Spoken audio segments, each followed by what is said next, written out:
ইসরায়েলে দফায় দফায় হামলা চালিয়েছে লেবাননের প্রতিরোধ যোদ্ধা গোষ্ঠী। গত ২৪ ঘণ্টায় দেশটিতে অন্তত ১৯টি নির্ভুল ও প্রাণঘাতী হামলায় সীমান্ত ঘেঁষা দখলকৃত অঞ্চল ও দক্ষিণ ফ্রন্ট কেঁপে ওঠে বলে প্রেস টিভির প্রতিবেদনে জানা গেছে।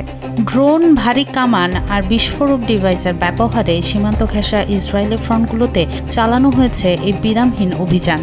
তৎপর যোদ্ধারা আল বাইয়াদ এলাকার কমান্ড সদর দপ্তরে ড্রোন হামলা চালানোর পাশাপাশি রাসাফে ইসরায়েলি বাহিনীর একটি বুলডোজার উড়িয়ে দিয়েছে। এক্সপার্ট ইঞ্জিনিয়ারদের দক্ষ হাতে দেশের মানুষকে প্রতিদিন সুরক্ষিত রাখার প্রত্যয় নিয়ে এলো সেফ সার্কিট ব্রেকার।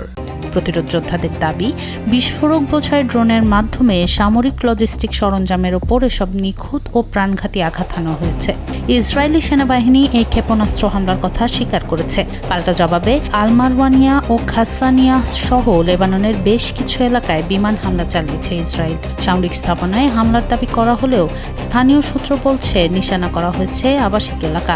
প্রতিরোধ যোদ্ধাদের বিরুদ্ধে কঠোর পদক্ষেপের হুঁশিয়ারি দিয়ে ইতিমধ্যে নাবাতিয়ে ও সাইদা অঞ্চলের ৯টি গ্রামের বাসিন্দাদের সরে যাওয়ার নির্দেশ দিয়েছে ইসরায়েলি সেনাবাহিনী। সেখানে বড় ধরনের সামরিক অভিযানের আশঙ্কা বাড়ছে।